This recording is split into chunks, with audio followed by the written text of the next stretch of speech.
This preseason game had it all. Fights, goals, pretty defensive plays, and just overall excitement. The Canadiens come away with a 5-0 victory over the Ottawa Senators and kick their ass in the process. Time for the post-game show.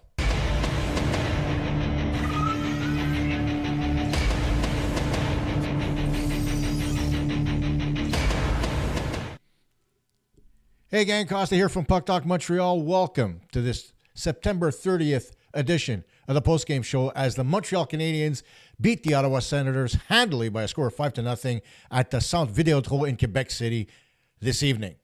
And when we talk about kicking ass, we have to talk about our sponsor, and that's InstaCustoms. InstaCustoms is your number one destination for custom apparel printing. They're the highest rated print shop in Canada with over 3,000 Google reviews, a 4.9 star rating, and they're nominated for the 2024 Canadian Business Choice Award. They print on all your favorite clothing, t-shirts, hoodies, polos, hats, beanies, tote bags, even coffee and travel mugs. And yes, they even offer embroidery. Most orders are printed and shipped the very same day, and large orders in less than 3 days with free shipping. Open 7 days a week. They're located downtown on Stanley Street. Easy to remember because it ties in with the Habs' ultimate goal of winning the Stanley Cup. So whether it's for yourself, a loved one, or your business, trust InstaCustoms. Visit in person or order online at instacustoms.com. And it was just a complete and utter dominating performance by the Montreal Canadiens. And I don't know whether or not we were expecting that from them. But overall, I mean, the Ottawa Senators were missing Claude Giroux. They didn't have him in the lineup. They didn't have Brady Tkachuk. Sure, they were missing a few of their guys. Tim Stützle wasn't there as well. But, you know, they still had the Shane Pintos, the Dylan Cousins of the world. They still had Thomas Chabot and Jake Sanderson on the blue line. So there were some good players. And the Canadiens didn't have their top line in there either. Suzuki, Caulfield, and Slafkovsky had the night off. They're probably going to play on Saturday. But when you take a look at this game, it was more about physicality than it was about the score on the scoreboard because the Canadiens ultimately showed the Ottawa Senators that they can't be pushed around anymore. And it started early with Oliver Kapanen scoring on a beautiful feed.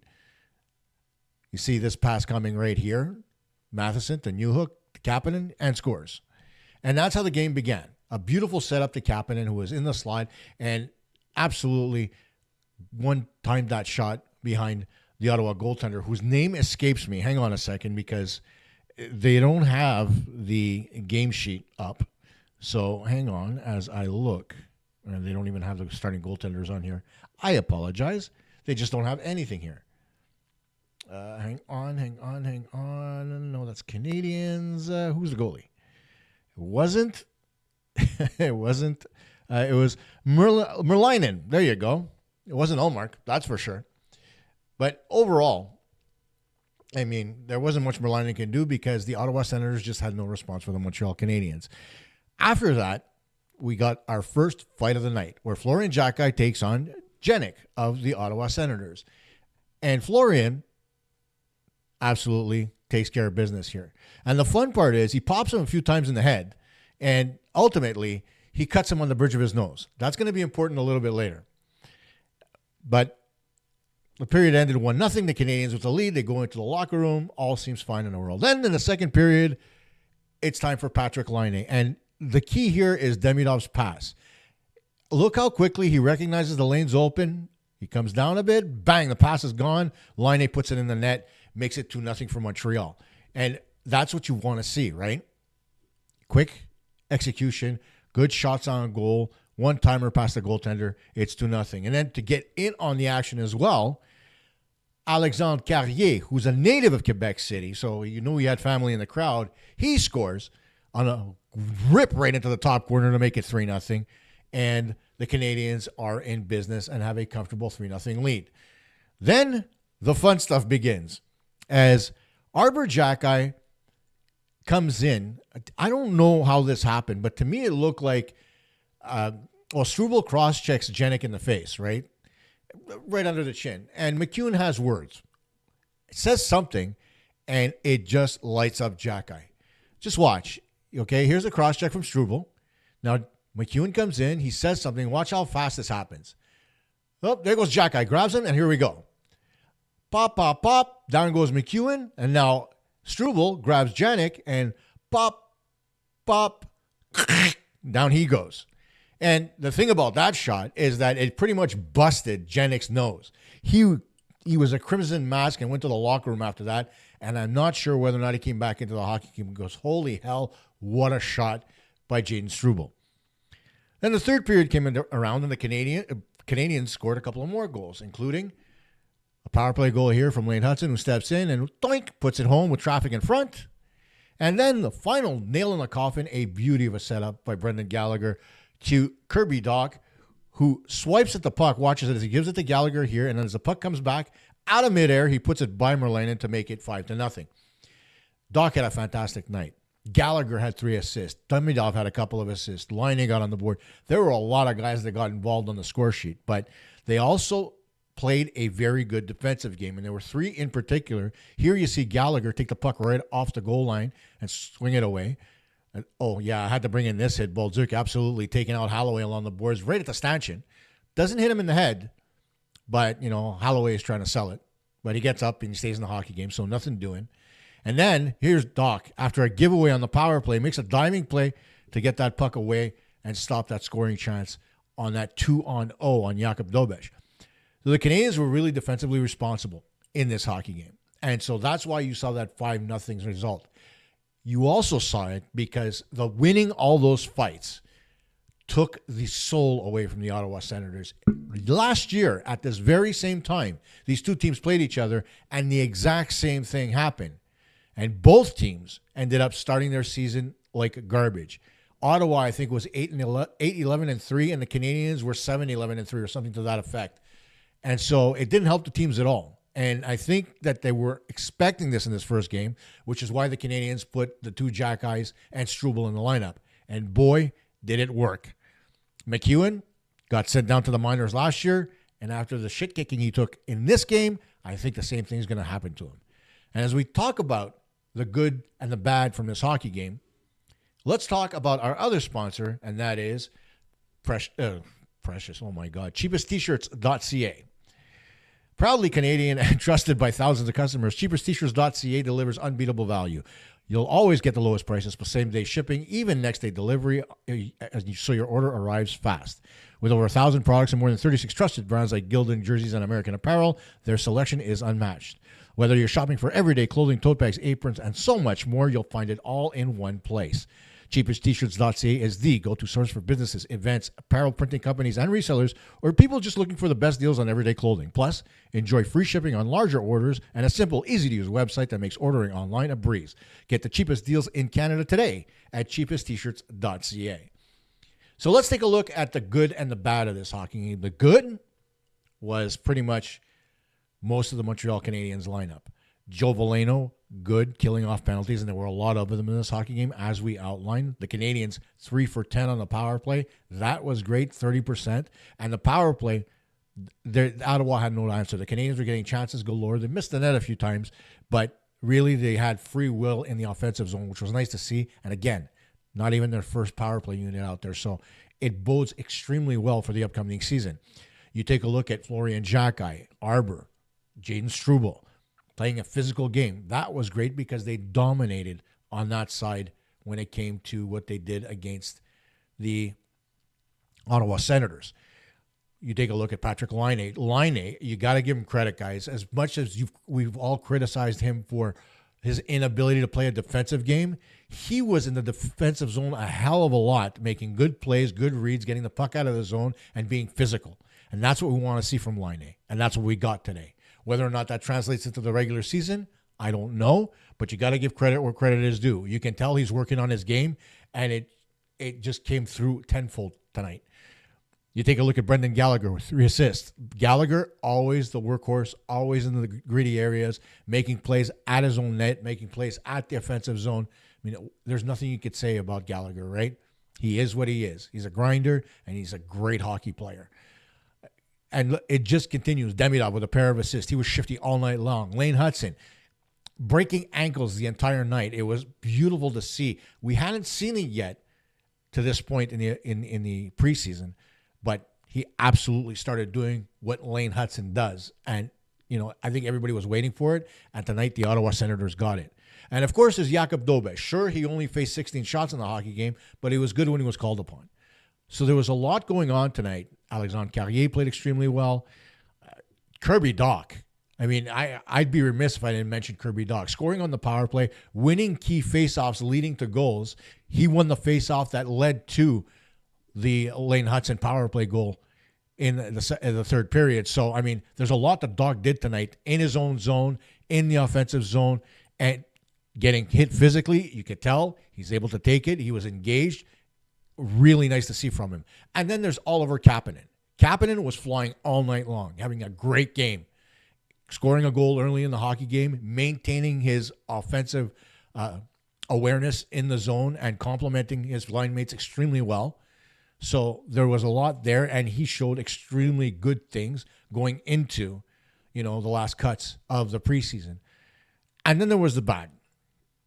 And unfortunately, for as much as we like Owen Beck, he did not have a good hockey game. He was invisible, unfortunately. He made a few giveaways, and nothing positive in the ledger for Owen Beck, and that's kind of surprising.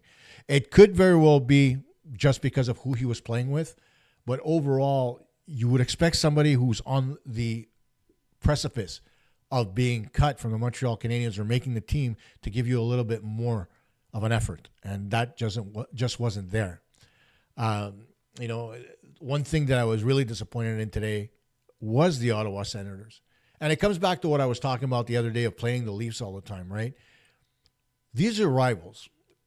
And rivalry games are great in season. But in the preseason, what happened tonight, there's no place for it, right? It's entertaining. Don't get me wrong. We all love it.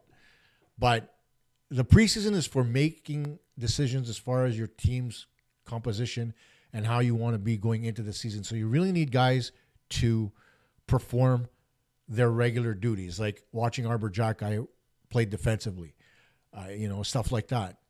And so I was really disappointed in the sense that the Ottawa Senators came out more as goons than they did an actual hockey team. I would have expected more. And the other guy that I'm going to talk about that I think wasn't great as far as the game was concerned was Jaden Struble. Despite the fact that he rearranged Jenek's face, I watched him tonight, and between him and Arbor Xhekaj, I'd be taking Arbor every day of the week.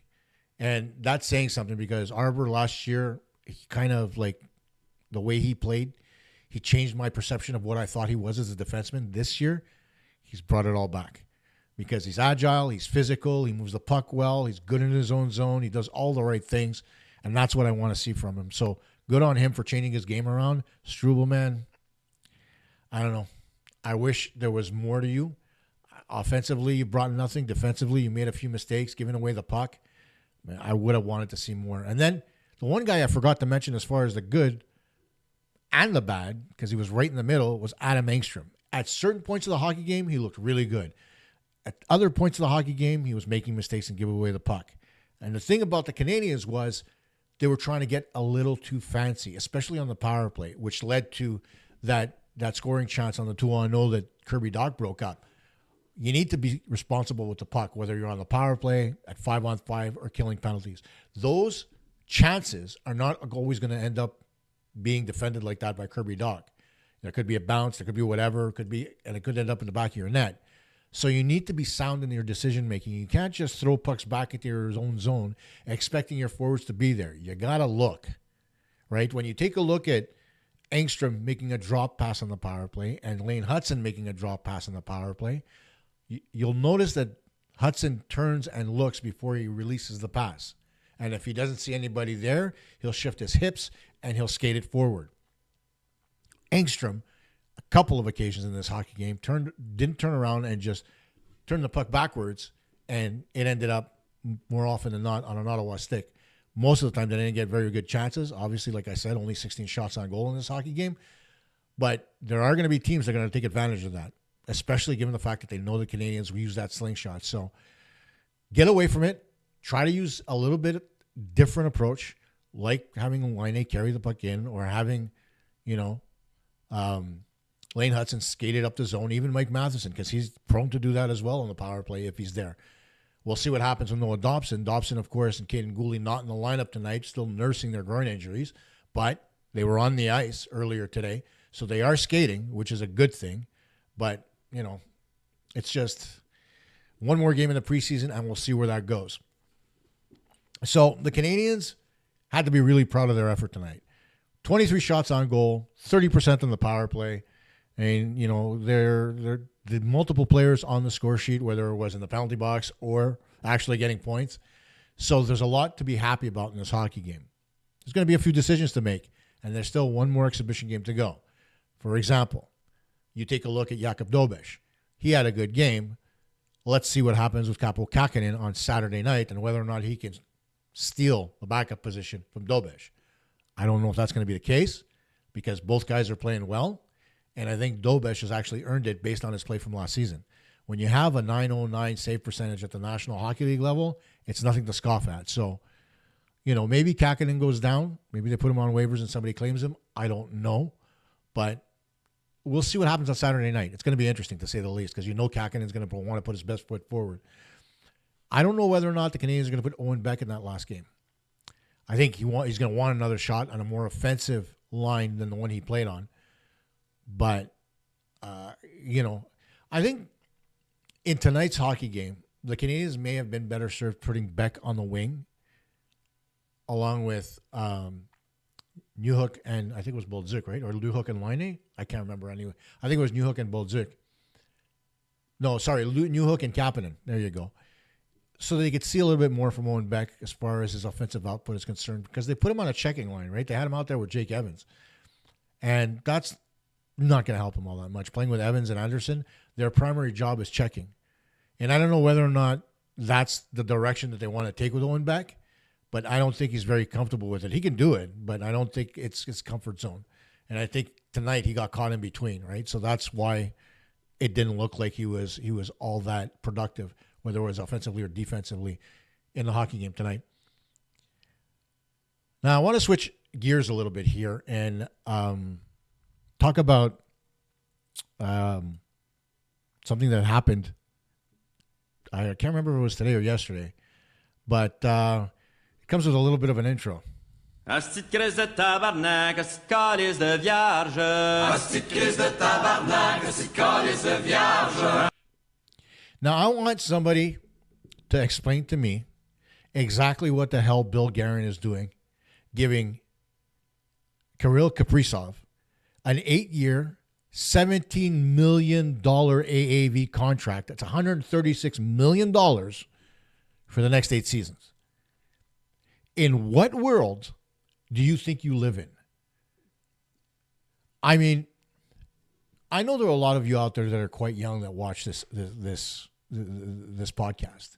But back in 2004, when we lost a season, everybody cried about the fact that the salary cap was coming in and, you know, why is it coming in? The reason why it came in is because of contracts like this that screwed up the economic system of the National Hockey League. Bill Guerin gave over 10% of his salary cap to one player. Who does that? It's not like the Minnesota Wild have an abundance of talent on their team right now that could complement what Kaprizov can do. So why would you put all your eggs in the Kaprizov basket and pay him $17 million a season? Think about it for a minute, right? Your actions as far as a general manager of an NHL club is going to have repercussions against every other team in the National Hockey League, including our beloved Montreal Canadiens. What do you think Stan Bowman is saying right now when he's looking at re-signing Connor McDavid? Do you think McDavid's going to go for less than 136?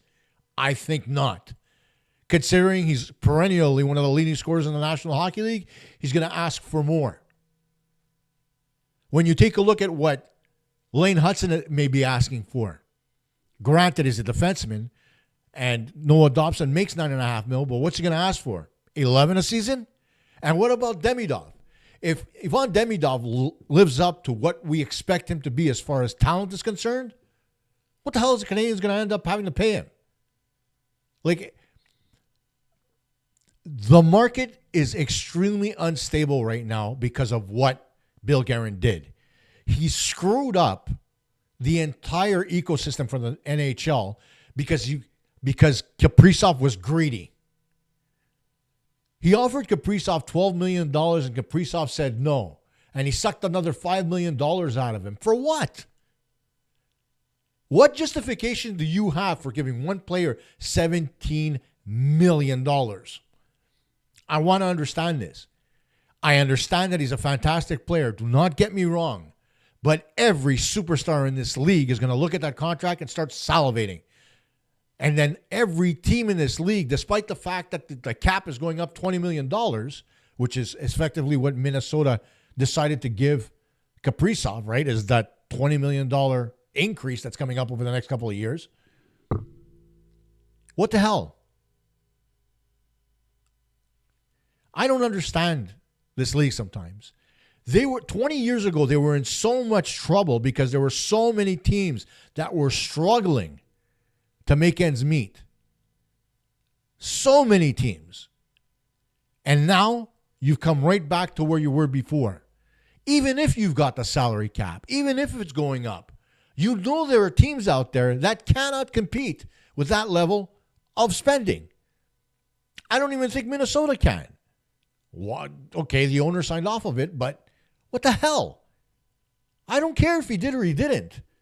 The owner has to look at, I guarantee you there are 31 other owners in the National Hockey League that want to kick the living crap out of the owner of the Minnesota Wild because of what he just did. I mean, it's a complete market obliteration. And it's going to put a lot of general managers on a lot of teams behind the eight ball because of one stupid move by an NHL GM in Minnesota. I like Bill Guerin as a player. His physicality, his ability to play as a power forward, I thought he was a fantastic player. But as a general manager, I think he's got a lot to learn, especially when it comes to dealing with high-profile players. Back in his day, there was no salary cap, so guys were getting paid all kinds of money. That's not how the league works anymore, man. There are teams in smaller markets that cannot afford much more than the salary cap floor. And they depend on getting above that floor in order to get revenue sharing money so that they can compete and stay relative in the league and stay, above water when it comes to revenues. So you go and you do this. What happens if the cap has to come down, Mr. Guerin? Did you factor that in? What if the revenues dwindle a little bit over the next few years as opposed to what the NHL has projected? You're going to screw everybody, man. And that's what breaks my stick. Now, before I go, one other thing that I do want to mention because I'm sure it's not the way he would have wanted to go out, but we got to say goodbye to former Canadiens captain Max Pacioretty. As on Monday evening, he announced his retirement and took a job working with the University of Michigan, which is great on him, right?